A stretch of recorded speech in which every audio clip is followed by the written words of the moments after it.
اللہ تعالیٰ نے مجھے یہ حکم دیا کہ ان بچوں کا خزانہ اگر گاؤں والے لوٹ لیں گے بچوں کے ساتھ بڑی ناانصافی ہو جائے گی. اللہ نے مجھے حکم دیا کہ میں دیوار کو سیدھا کر دوں تاکہ کل جب وہ بچے جوان ہو جائیں تو اپنے باپ کا خزانہ حاصل کریں. اب یہاں پہ جو بات پوائنٹ کی ہے بڑے غور سے سنیے گا. یہاں جو پوائنٹ کی بات ہے وہ کیا ہے؟ وَكَانَ أَبُوهُمَا صَالِحًا. ان دونوں یتیم بچوں کا باپ ایک نیک انسان تھا. باپ جب نیک تھا تو اللہ تعالیٰ نے نیک باپ کا خزانہ ڈوبنے نہ دیا, نیک باپ کے بچوں کو اس کے خزانے سے محروم نہ کیا. عبداللہ بن مسعود جب قرآن کی اس آیت پر پہنچے وَكَانَ أَبُوهُمَا صَالِحًا, ان بچوں کا باپ ایک نیک انسان تھا. اس آیت کو پڑھ کر کے عبداللہ بن مسعود رونے لگے, ان کی آنکھوں سے آنسو بہنے لگے. جب انہوں نے سلام پھیرا ان کا چھوٹا بچہ سو رہا تھا. عبداللہ بن مسعود نے اپنے بچے کی طرف اشارہ کر کے فرمایا من اجلک یا بنیا, اے میرے بچے تیرا باپ رات میں تہجد پڑھ رہا ہے, تیرا باپ رات میں اللہ کی بارگاہ میں آنسو بہا رہا ہے. اے میرے بچے تیرا باپ تیرے لیے یہ سارا کام کر رہا ہے, یہ کام یہ راتوں میں اٹھ کر کے عبادت کرنے کا کام تیرا باپ تیرے لیے کر رہا ہے کہ کل تو سکھی رہے, کل تو اللہ کے یہاں بھی نجات پا جائے اور دنیا میں بھی تو چین سے رہے. اے میرے بچے تیرا باپ اس لیے یہ کام کر رہا ہے. آج ہم اور آپ اپنے پریوار سے بڑی محبت کرتے ہیں. مجھے تیسری بچی پیدا ہوئی, مدرسے میں پڑھا رہا تھا, LIC والا آیا, اس کو کسی نے بتا دیا تو مولانا وہ تیسری بیٹی آیا میرے پاس, مولوی صاحب تیسری بیٹی ہوئی. میں کہا آپ کہنے لگے بیچارہ بڑا افسوس ہے, کہنے لگے ارے مولوی صاحب تیسری بیٹی ہوگی. ابھی میں یہاں آیا آپ کے گاؤں میں ایک صاحب کے یہاں کھانا کھایا, میں نے ان سے پوچھا آپ کے بچے کتنے, انہوں نے کہا 3 بیٹے ہیں. کہنے لگے مولوی صاحب ایک بیٹی بھی ہو جاتی ہے کتنا اچھا. بڑا اچھا لگا مجھے. بیٹی نہیں ہے تو آپ تمنا کر رہا ہے, آرزو کر رہا ہے, ورنہ آج حالات تو یہ ہے جس کو 3 بیٹی ہو گئی لوگ بیچارے ترس کھاتے ہیں, یہ تو 3 بیٹیوں کا باپ. کوئی ترس کھانے کی ضرورت نہیں ہے. بیٹی کوئی بوجھ نہیں ہے, بیٹی کوئی عذاب نہیں ہے, بیٹی کوئی کلنک نہیں ہے. اگر 3 بیٹیاں ہیں تو انشاءاللہ وہ 3 بہترین مقدر لے کر کے آتی ہے اپنے باپ کے لیے, وہ اپنے باپ کی قسمت کو جگانے کے لیے آتی ہے. اور اللہ کے نبی کی حدیث ہے جس کی 3 بیٹیاں ہوں یا 3 بہنیں ہوں اور ان کو اچھی تعلیم دے, اچھی تربیت دے, اچھی جگہ ان کی شادی کر دے, تو وہ 3 بیٹیاں یا 3 بہنیں اپنے باپ کے لیے یا اپنے بھائی کے لیے جہنم سے نجات کا ذریعہ بنے گی. اس لیے جس کو 2 بیٹیاں ہیں وہ یہ تمنا اور آرزو کرے کہ مجھے 3 بیٹیاں. LIC والا مجھے سمجھانے لگا مولوی صاحب یہ پالیسی لے لیجیے, اتنے پیسے آپ ہر مہینے دیجیے, 20 سال کے بعد جب آپ کی بیٹی جوان ہو جائے گی شادی کے ٹائم آپ کو بڑا خرچہ ہوگا اور لمبی چوڑی مہنگی شادی آپ کو کرنی پڑے گی, اس وقت آپ کو یہ پیسہ کام دے گا. میں نے کہا تم چلے جاؤ, مجھے ضرورت ہے.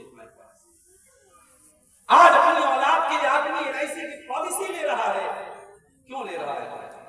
چنتا, فکر ہے اپنی اولاد کی. اس اولاد کے مستقبل کی اتنی فکر ہے, اگر واقعی میں فکر کرتے ہو اپنے بچوں کی اور اپنی اولاد کی میرے بھائیوں, تو اپنے آپ کو نیک بنا لو, اپنے آپ کو متقی بنا لو, اپنے آپ کو پرہیزگار بنا لو, اپنے دل میں اللہ کا ڈر پیدا کرو, اپنے آپ کو دیندار بنا لو. اللہ کی قسم اس سے بڑا انویسٹمنٹ کوئی نہیں ہے, اس سے بڑا آپ کے اپنے بچوں کے بہتر فیوچر کے لیے, بہتر مستقبل کے لیے اس سے بڑا کوئی قدم نہیں ہے. اگر آپ نیک ہیں, اگر ہم نیک ہیں, ہمارے بچوں کے مستقبل کی حفاظت اللہ تعالیٰ کرے گا.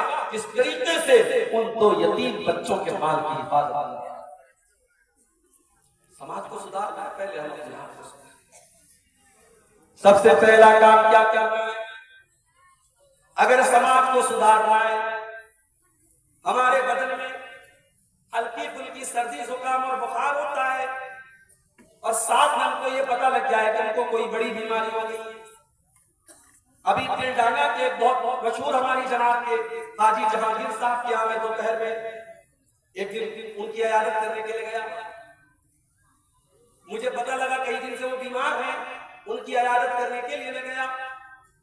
اور جب میں ان کے یہاں پہنچا, انہوں نے کہا کہ مولانا صاحب ایک دن اپنے گھر میں چلتے چلتے میں گر گیا, کمر کی ہڈی کریک ہو گئی, بستر پڑ گئے، کئی مہینوں بستر پڑے گئے. ظاہر ہے کہ اب ان کو اتنی بڑی بیماری ہو گئی، اب ان کو سردی زکام اگر ہوگا وہ ڈاکٹر سے سردی زکام کے بارے میں ڈسکس نہیں کریں گے، وہ پہلے اپنی ہڈی کے بارے میں ڈسکس کریں گے کیونکہ وہ بڑی بیماری ہے.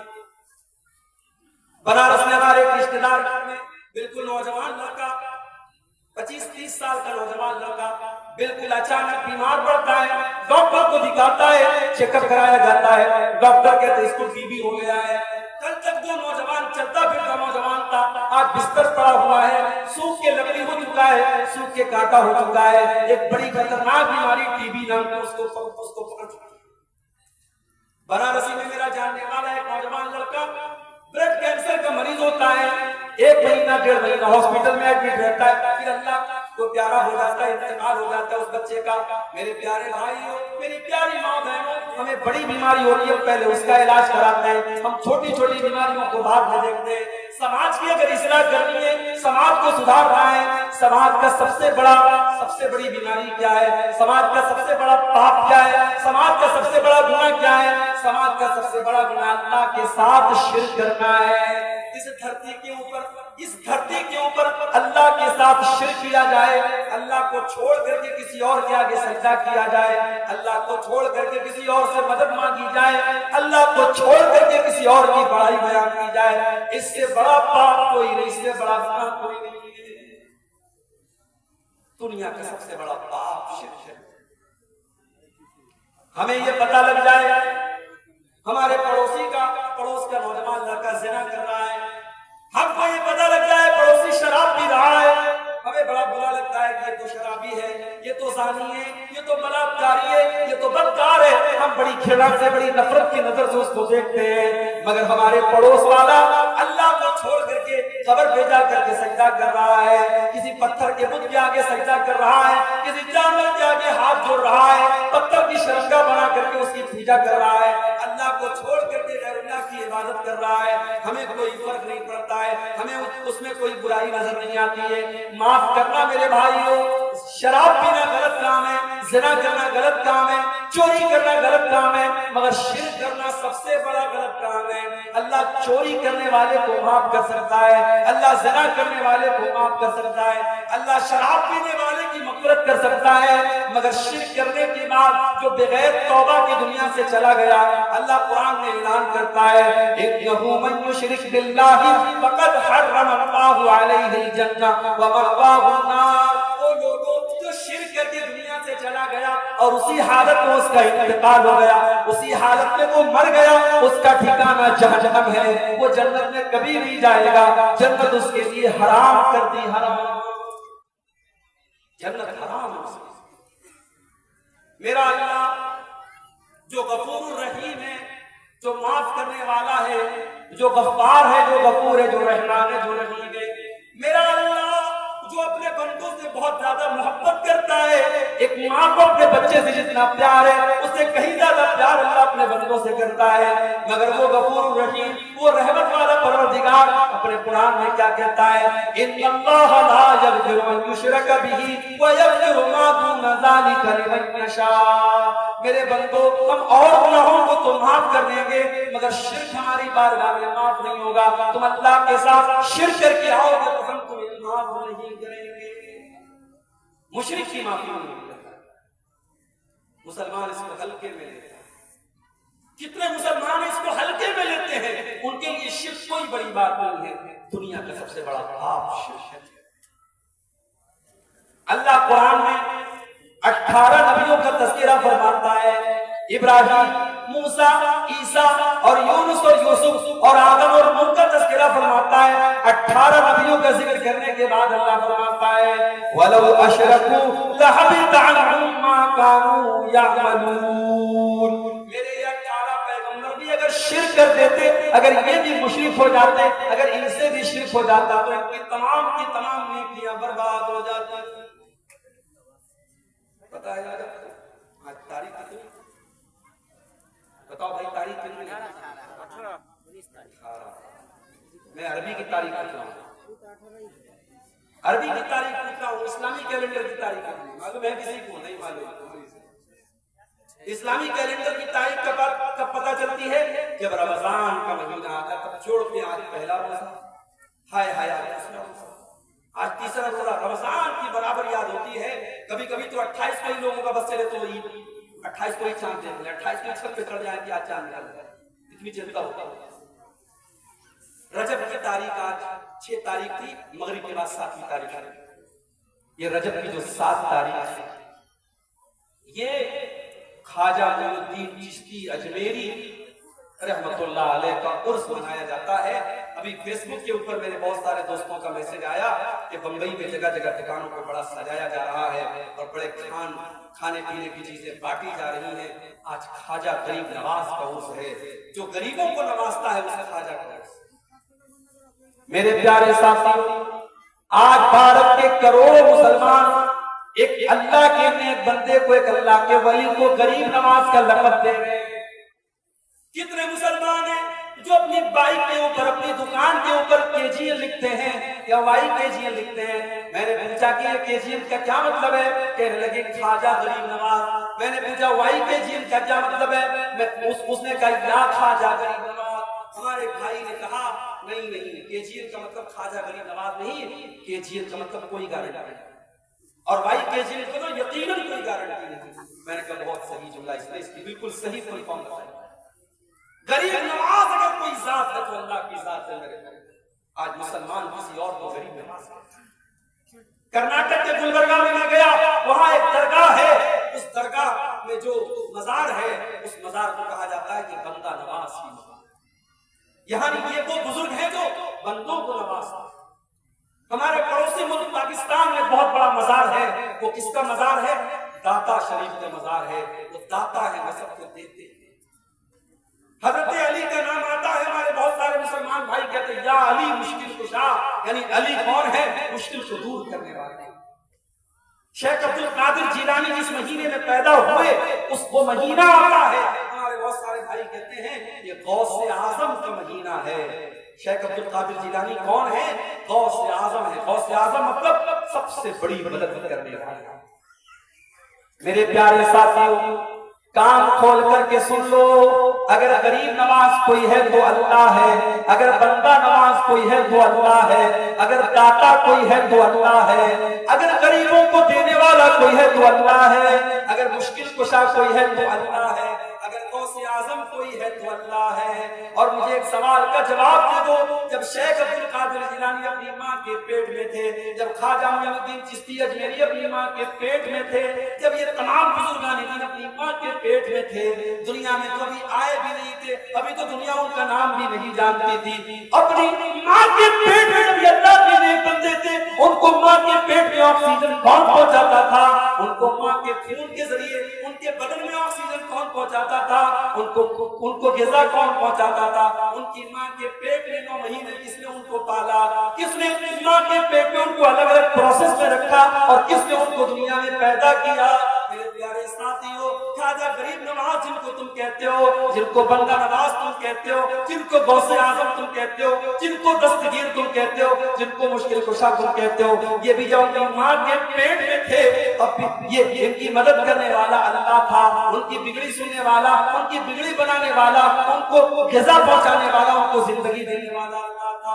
اسی لیے میرا اللہ قرآن میں کہتا ہے یا ایھا الناس انتم الفقراء الی اللہ، اے لوگوں تم سب کے سب اللہ کے محتاج ہو، تم سب کے سب اللہ کے فقیر ہو، اور اللہ کی ذات اکیلی ہے جو بے نیاز ہے، جو قابل تعریف۔ شرک سے بچاؤ میرے بھائی، دنیا کا سب سے بڑا پاپ اگر کوئی ہے تو شرک، اور اس شرک سے اپنے آپ کو بھی بچاؤ اور اپنے پریوار کو بھی بچاؤ۔ اگر نہیں بچاؤ گے، ہم نے دیکھا ہے بہت سارے علاقوں میں باپ پکا اہل حدیث ہے، باپ نے کبھی شرک نہیں کیا، باپ نے کبھی تعویذ نہیں پہنا، باپ نے کبھی مزار پر قبر پہ جا کے سجدہ نہیں کیا، مگر اس کی اولاد آج قبروں پہ جا کے سجدہ کر رہی ہے، اس کے بچے، اس کی بچیاں آج گلے میں تعویذ پہن کے لٹکا کے چل رہے ہیں۔ میرے بھائیوں، اپنے عقیدے کے ساتھ ساتھ اپنے بچوں کی عقیدے کی بھی ابراہیم علیہ السلام کو دیکھو، ابراہیم علیہ السلام جب اپنے لگتے جگر اسماعیل کو اور اپنی بیوی ہاجرہ کو جب مکہ کی بیاب ہو گیا سرزمین پہ چھوڑ کے جانے لگے، اپنے بچے کو اپنی بیوی کو چھوڑ کے جانے لگے، ابراہیم علیہ السلام اللہ کی بارگاہ میں دعا کرتے ہیں، وَإِذْ قَالَ إِبْرَاهِيمُ رَبِّ اجْعَلْ هَٰذَا الْبَلَدَ آمِنًا، اے اللہ اس مکہ شہر کو تو امن والا بنا دے، چین والا بنا دے، وَاجْنُبْنِي وَبَنِيَّ أَن نَّعْبُدَ الْأَصْنَامَ، اور اے اللہ تم مجھے اور میری اولاد کو ہمیشہ شرک سے بچانا، اے اللہ مجھے اور میری اولاد کو ہمیشہ بت پرستی سے بچانا، اے اللہ میری اولاد کبھی شرک نہ کرے، میری اولاد کبھی بت پرستی نہ کرے، اے اللہ میری اولاد کو ہمیشہ تو شرک سے محفوظ رکھنا۔ اپنے بچوں کے عقیدے کی فکر کرو، اپنی لڑکیوں کی شادی کرو تو جہاں تک یہ دیکھتے ہو لڑکا انجینئر ہے کہ نہیں ہے، لڑکا ڈاکٹر ہے کہ نہیں ہے، لڑکے کا مکان شاندار ہے کہ نہیں ہے، جب اپنی لڑکیوں کی شادی کرو تو یہ بھی دیکھا کرو لڑکے والوں کے یہاں توحید ہے کہ نہیں ہے، لڑکے والے قرآن و حدیث پر چلنے والے ہیں کہ نہیں ہے، کہیں ایسا تو نہیں ہم نے زندگی میں اپنی بچی کو شرک سے بچایا اور میری بچی وہاں جا کر کے مزار پہ جا کر کے اس کو سجدہ کرنا پڑے گا، میں نے اپنے بچے کو کبھی کوئی حرام چیز نہیں کھلائی اور اس گھر میں جا کر کے اس کو غیر اللہ کی چڑھاوے اس کو کھلائے جائیں گے۔ میرے بھائیوں اگر آپ نے اپنی بچیوں کی شادی ایسے گھروں میں کر دی جہاں شرک ہو رہا ہے، جہاں مزاروں پر سجدہ ہو رہا ہے، جہاں قبروں پر سجدہ ہو رہا ہے، تو گویا کہ آپ نے اپنے ہاتھ سے اپنی بچی کا گلا دبا دیا، آپ نے اپنے ہاتھوں سے اپنی بچیوں کو قتل کر دیا۔ دنیا میں اپنے بچوں کو قتل کر دینا اتنا بڑا گناہ نہیں ہے جتنا بڑا گناہ اپنے بچوں کو جہنم کی آگ میں جھونک دینا ہے۔ میرے بھائیوں اپنے ساتھ ساتھ اپنی اولاد کی عقیدے کی اور توحید کی اور آگے بڑھیے، سماج کو سدھارنا ہے، سماج کی اصلاح کرنا ہے۔ دوسرا کام آپ کو کیا کرنا ہے؟ پہلا تو سمجھ گئے آپ، شرک سے بچانا۔ دوسرا کام کیا کرنا ہے؟ قرآن سے یہ امت آج بہت دور ہو گئی ہے۔ میرے نوجوان ساتھیوں اپنے دل پر ہاتھ رکھ کے بتانا آخری بار آپ نے قرآن کب پڑھا تھا؟ او میری پیاری ماں بہنوں ذرا ایمان سے بتانا کہ آخری بار آپ نے قرآن کب پڑھا تھا؟ ہمارے کتنے نوجوان ہیں جنہوں نے آخری بار قرآن رمضان کے مہینے میں پڑھا تھا؟ دوسرا رمضان آنے والا ہے، بیچ میں ایک بار بھی فرصت نہیں ملی کہ قرآن کو اٹھا کر کے پڑھ سکے۔ وہ لوگوں واٹس ایپ پر تو روز تم اپنے دوستوں کے میسج چیک کرتے ہو اور فیس بک کے اوپر تو ڈیلی دیکھتے ہو کتنے لوگوں نے لائک کیا، کتنے لوگوں نے ڈس لائک کیا، ہماری پوسٹ کو کتنے لوگوں نے دیکھا، ہمارے اسٹیٹس کو کتنے لوگوں نے دیکھا۔ وہ میری بہنوں تم انسٹاگرام پر کوئی چیز پوسٹ کر کے دیکھتی ہو ہماری پوسٹ کو کتنے لوگوں نے لائک کیا۔ او لوگوں یہ قرآن میں تو اللہ کا کلام ہے، یہ قرآن میں تو اللہ کا میسج ہے، یہ قرآن میں تو اللہ کا پیغام ہے، اس قرآن کو تم کھولنے کی ضرورت کیوں نہیں محسوس؟ قرآن کو کیوں نہیں پڑھتے؟ قرآن کو ہم نے برکت کی کتاب کا، قرآن کو ہم نے گلے میں تعویذ بنا کے لٹکانے کی کتاب کا۔ وہ بڑی اچھی ایک نظم ہے، بچوں کے کتاب میں آپ کو مل جائے گی سلیبس میں۔ طاقوں میں سجایا جاتا ہوں، دو دو کے پلایا جاتا ہوں، آنکھوں میں بسایا جاتا ہوں، ہر آواز میں سنایا جاتا ہوں۔ قرآن برکت کی کتاب بنا کے رکھ دیا گیا، آنکھوں میں سجا دیا گیا، آنکھوں میں بسا لیا گیا۔ قرآن پر کوئی غور کرنے کو تیار نہیں ہے، قرآن پر کوئی پڑھنے کو تیار نہیں ہے۔ او میرے بھائیوں میری بہنوں آج قرآن کا بنگلہ بھاشا میں بھی انواد ہو چکا ہے، قرآن کا انگلش میں بھی ٹرانسلیشن موجود ہے، قرآن کا اردو میں بھی ترجمہ موجود ہے۔ جو بھاشا آپ کو آتی ہو، جو لینگویج آپ کو آتی ہو، اس زبان میں قرآن کو سمجھنے کی کوشش کرو، قرآن کو پڑھا کرو، قرآن پر غور کیا کرو، یہ بڑی برکت والی کتاب ہے۔ اللہ قرآن میں کہتا ہے وقال الرسول یا رب ان قوم اتخذوا هذا القرآن مہجورا۔ قیامت کے دن اللہ کے پیارے رسول کہیں گے کہ اے اللہ میری قوم نے قرآن کو چھوڑ دیا تھا، میری قوم نے میری امت نے قرآن کو چھوڑ دیا تھا۔